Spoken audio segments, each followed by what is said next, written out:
Welcome back to the JDA podcast. On this podcast, we have got Premier League shocking results, FA Cup fourth round fixtures, Aston Villa's new sporting director, and striker. Yep. Everton's ladies versus Liverpool's ladies, and we've got transfer news coming up on this podcast. So the first game we're going to be looking at is Bournemouth at home to Brighton. Bournemouth did come out 3-1 winners with goals from Harry Wilson, Callum Wilson and an own goal from Pascal Gross. They scored 2 goals in the first half and put their game to bed in the second half in the 74th minute. Aaron Moy did get a consolation for Brighton. Brighton were the much better team, having 66% possession, 21 shots on 8 on target to Bournemouth's 11 and 3 on target, but Bournemouth did come out with a very convincing win. Bournemouth, is it the first win? Yeah, since a long time, and my fantasy's not been great, I don't think, because Harry Wilson went on a good streak of form, but now he's gone off. But now he's back on with that goal. By the stats, it looks like they sort of parked the bus, would you say, and counted them. I mean, if it's working, then yeah. Yeah, why not? Good tactic. I mean, Brighton's manager seems to want to play like a good attacking, in an attacking way.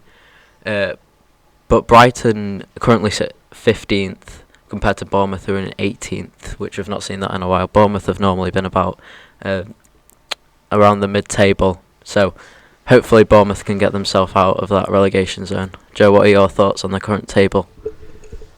Well, Aston Villa has bounced back up with that 2-1 victory, and yeah, they're looking like they might be able to work their way up from here, hopefully overtaking United at 5th.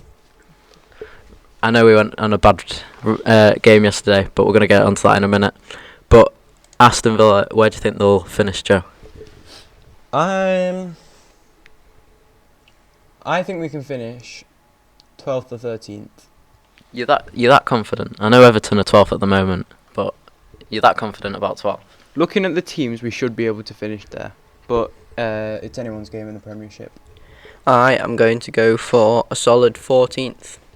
I think if you carry on the form that you're in now, although you're not winning many games, you're winning quite a few, and you're winning the games that you need to win. So I think 14th would be classed as quite a good season for Aston Villa. Yeah, Villa have got 2 wins in the last 5, so looking alright for them at the moment. I think they'll finish in solid 14th, I would say. I don't think they'll get relegated. I think they'll just stay up. Who do you think's going to get relegated? Well, clearly Norwich look like they're going to get relegated. Watford, I think they could stay up, to be honest. I could see West Ham going down, and I would say Bournemouth. I know they got a win yesterday, but I see Bournemouth and them 3 going down. I'd probably go Norwich and Bournemouth. I think Watford have been on very good form lately.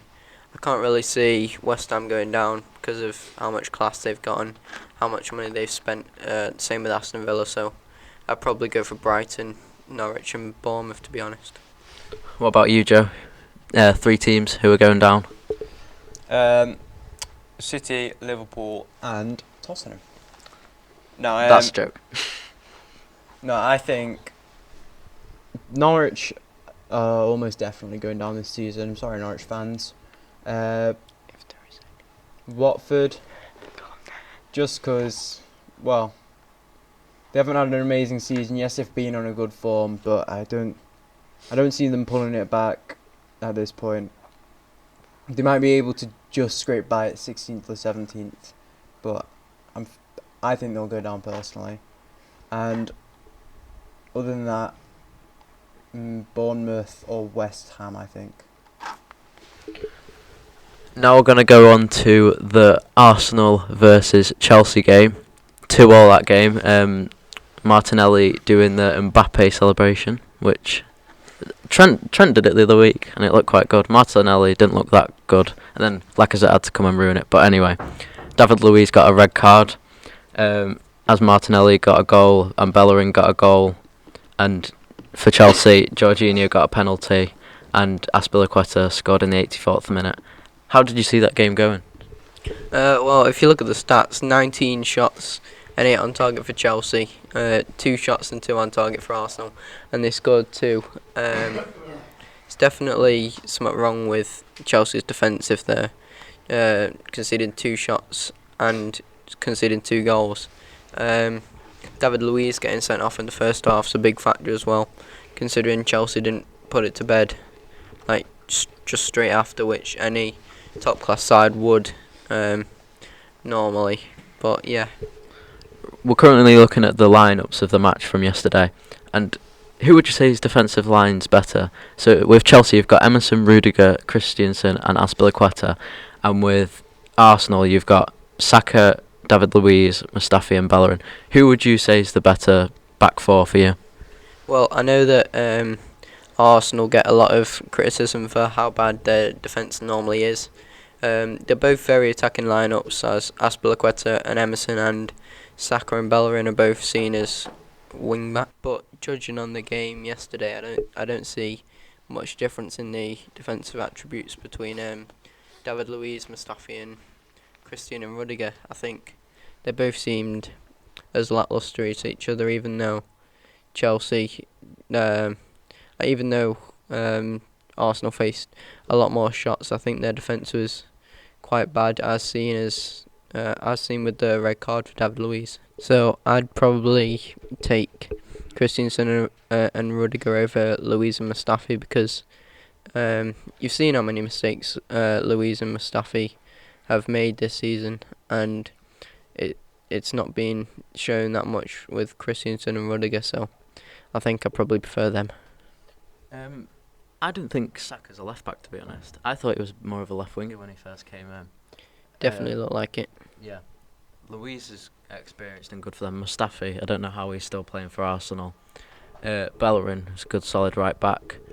But I would still go with the Chelsea team, because I just don't think there is, I don't think they would make as many mistakes as that Arsenal back line. Would you not say that that's fair? Yeah, and I think as well, Chelsea have got a lot of people. Their defence have got a lot of people in front of them that can probably intercept the ball and stop the ball actually going through to the centre backs. But if you look at Arsenal, it's just Torreira, he's quite a good player, and Xhaka, who's not one of them midfielders that intercepts the ball a lot. So no, he's more of a creative. Yeah, I definitely prefer Kante, Jorginho, and Kovacic in front of me than Xhaka and Torreira. So now we're going to move on to the United versus Burnley match. Well. We lost 2-0. I mean, Joe's looking at me here, trying not to laugh, but I think this is one of our poorest performances in the club's history, to be honest. You really think? I really think. 24 shots. 0 goals. Yep, with 7 on target, which is very bad. And then Burnley, credit to them being clinical, 5 shots with 2 on target. didn't you lose 4-0 last season to Everton? Yeah, we did, but that team was arguably better as well, wasn't it? Our team. Probably. Compared to this team. We sold a lot of players from then as well. I think they were probably smaller players. Yeah, and Smalling this season's been playing quite well for Roma as well. So, please tell me, how is Phil Jones still a Manchester United player? Just tell me now. How is he? I don't know. Do you know? No? Joe, do you know? Nope. I don't know how he is, because this is the right. So, De Gea was awful. Jones, awful. Wan-Bissaka was my man of the match, even though we didn't win, but for United he was. Brandon Williams, great. Maguire, alright. Fred, I think Fred put a good performance in, to be honest. I think he worked that midfield very well. Switched to play nice. I think it was Fred's best game of the season so far.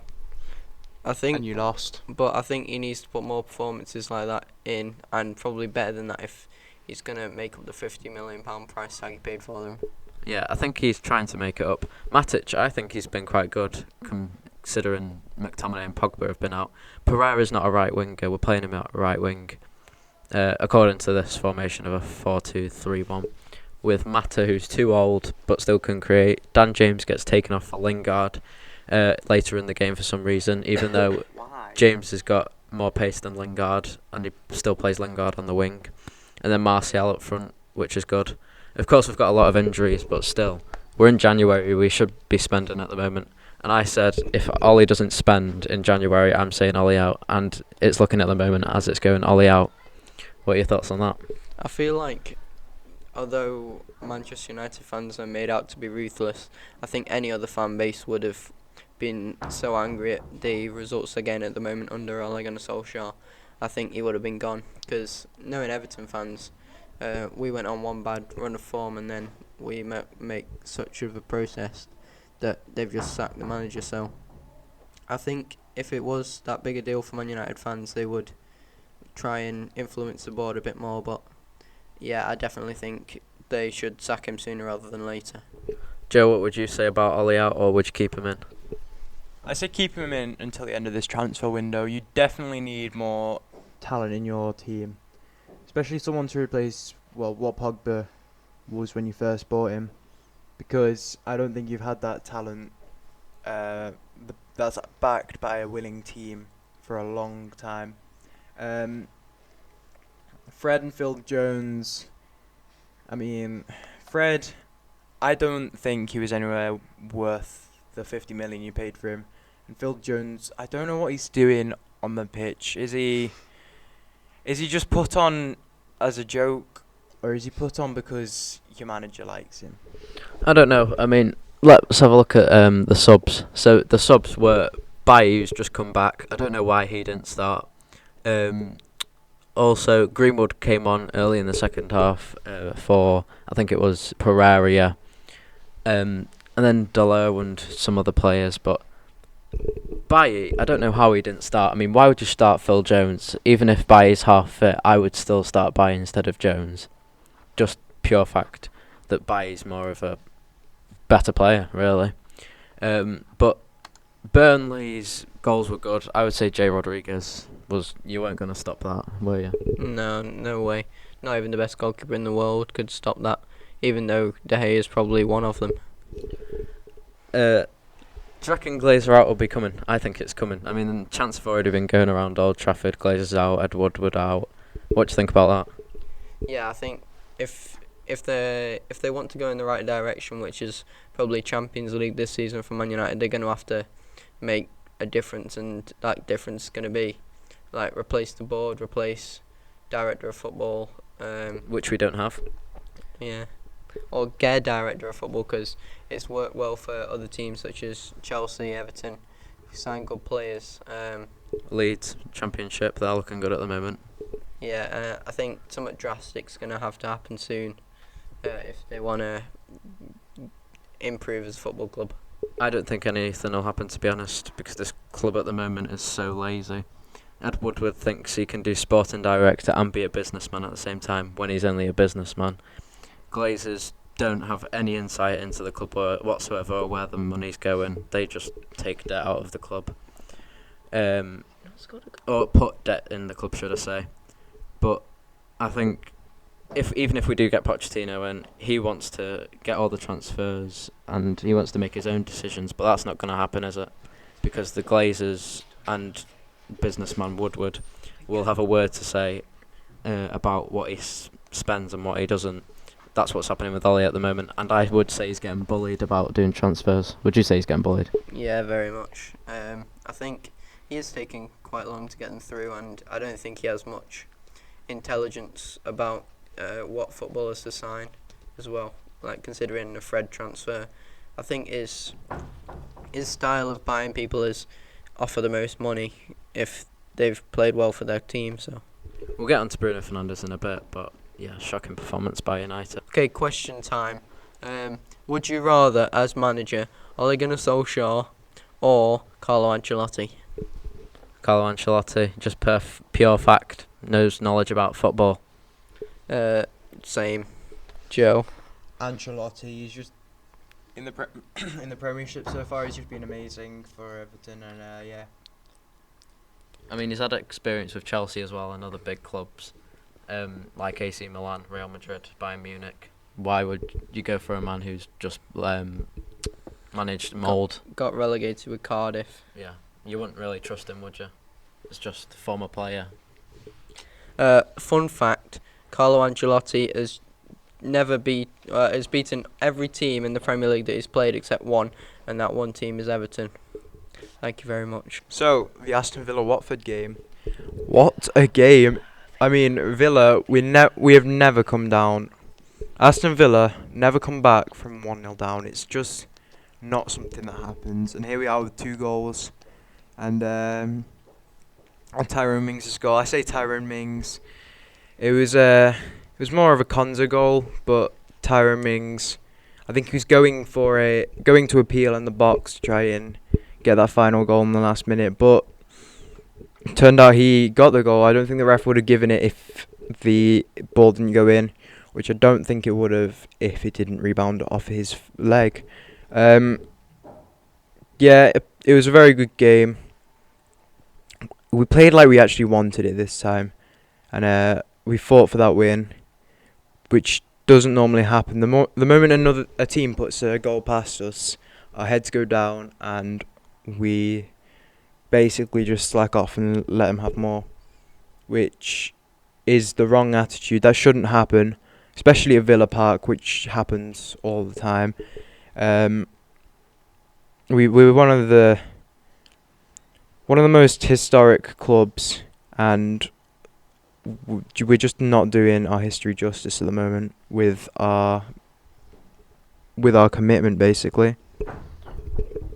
I would say that this is, like, for Villa, this is a big step in where they go for this season. I mean, if they didn't get this win, I think the players' heads would have dropped. I mean, have you still got no Grealish? Let me just check. No, Grealish is playing. Danny Drinkwater, I don't rate him. Nakamba, don't really rate him either. Marvellous player. Oh, funny. I do like Marvellous. I do like Nakamba. I think he fits in well. He hasn't scored as much as we'd have hoped him to, but he's been good so far. Drinkwater, we haven't seen enough of him just yet. But apart from that, I'm loving the lineup. Gilbert, Target, Konza Hawes.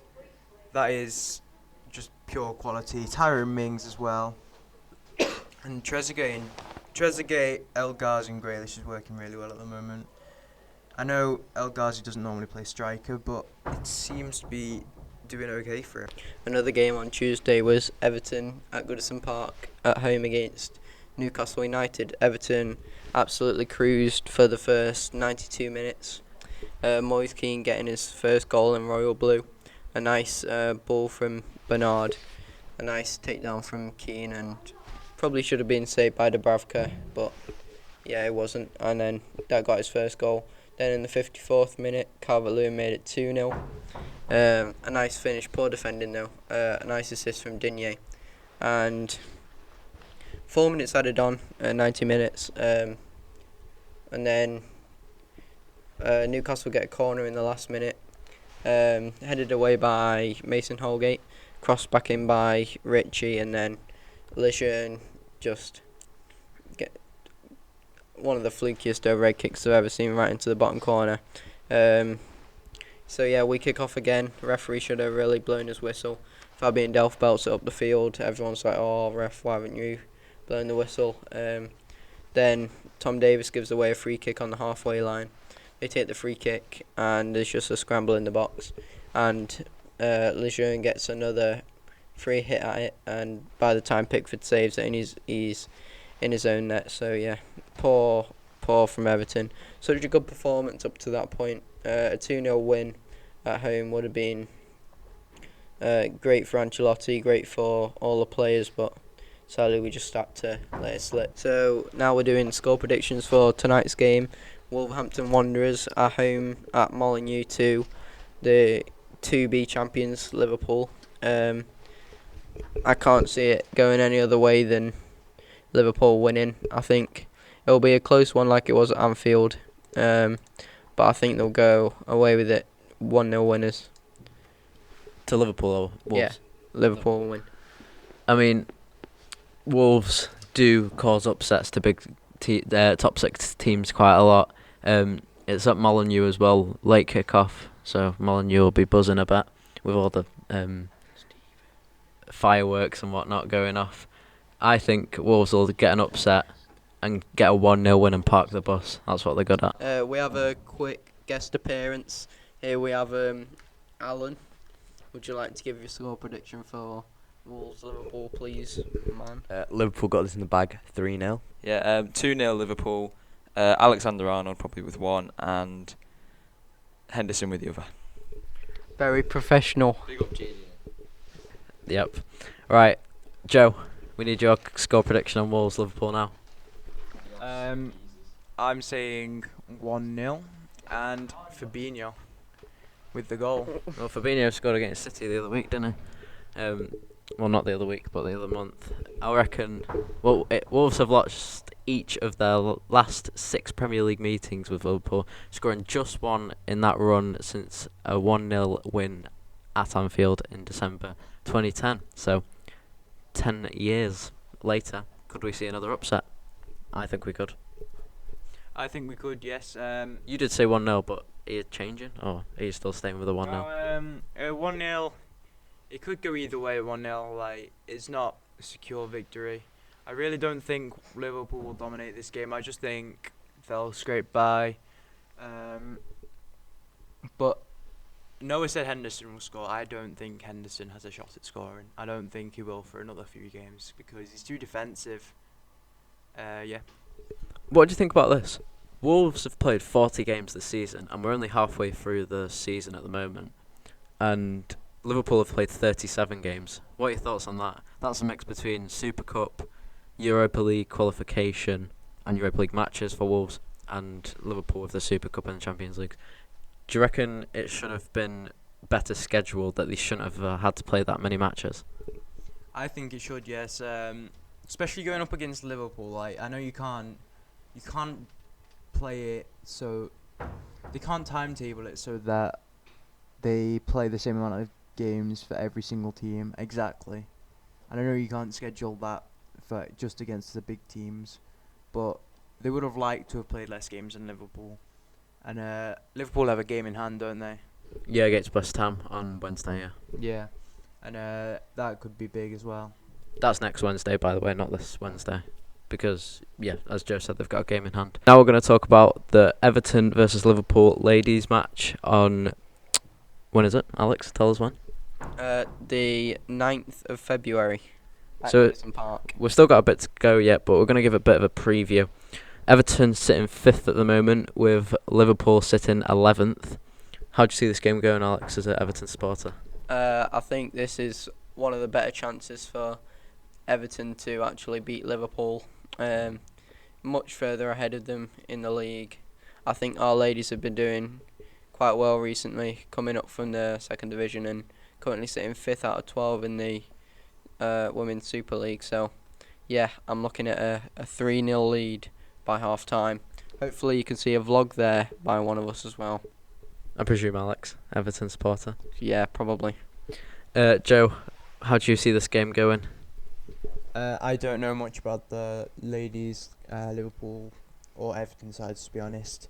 But looking at the stats, I do think the Everton team will win. They've just been on a much better form this season.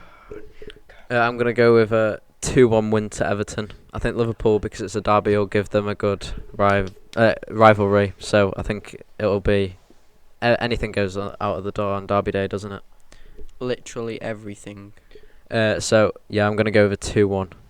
Even if they're playing a group of 19-year-olds and you're playing your first team, everything goes out the window. For Everton fans anyway. Now we're going on to the transfer news in the Premier League. There has been a lot of transfer news over the past week, with it being the January transfer window. But first we're going to talk about Tottenham striker situation. They're looking at Willian Jose from one of the Spanish teams, I can't remember. The Brazilian striker scored quite a few goals in his career, and potentially looking at him on loan with Harry Kane out at the moment. Also, Manchester United trying to get a deal across the line for Bruno Fernandes. There was lots of rumours about him joining after their derby game against Benfica, but I think progress is quite slow with them. Yeah, they want to have 80 million, but we were going to send them with 60 million with a player to buy, but I don't think they want that. And George Mendes has came out, Bruno Fernandes' agent, and said that they are most likely to get a move in the summer, and it's United's last chance to get him, which I'm quite surprised at. United should have had this done and dusted by last week, really. United are also looking at a £30 million offer for Jude Bellingham, the 16-year-old striker from Birmingham City. He scored quite a few goals this season, I think. For 16, he scored about 4, which for a 16-year-old in the Championship's very, very good. I think 30 million for him, he's not very proven, but it could pay off for United. Also, Valencia are preparing a move for Danis Ceballos from Real Madrid. He's currently on loan at Arsenal, but Real Madrid have said a big enough offer for the midfielder, they will let him go on a permanent deal. Liverpool have expressed interest in Real Madrid star Isco. The 27-year-old has found himself out of favour at Real Madrid this season and is looking for a move away. I think an attacking midfielder would be a great idea for Liverpool. Victor Moses has joined Inter Milan on loan from Chelsea with an option to buy at the end of the season. He was on loan at one of the Turkish clubs and he has been recalled by Chelsea. Now we're going to talk about the FA Cup. We've got a Manchester City fan. Could call him plastic, but that's only from a United point of view. The last time Manchester City and Fulham haven't faced in the FA Cup since January 1914, a gap of 106 years. And now we've got Frank, who likes maths, and he'll give us score prediction. I personally think City will beat Fulham 2-1, but they still might manage to beat them 3-0, depending on who's in their lineup. But Fulham aren't going to win. Let's face it. That's my judgment. Who's your favourite Manchester City player, Frank? Ederson. Ederson? Yeah. Just the goalkeeper? Yeah. He's the best person in there by far. That's it for this episode. Thank you for listening.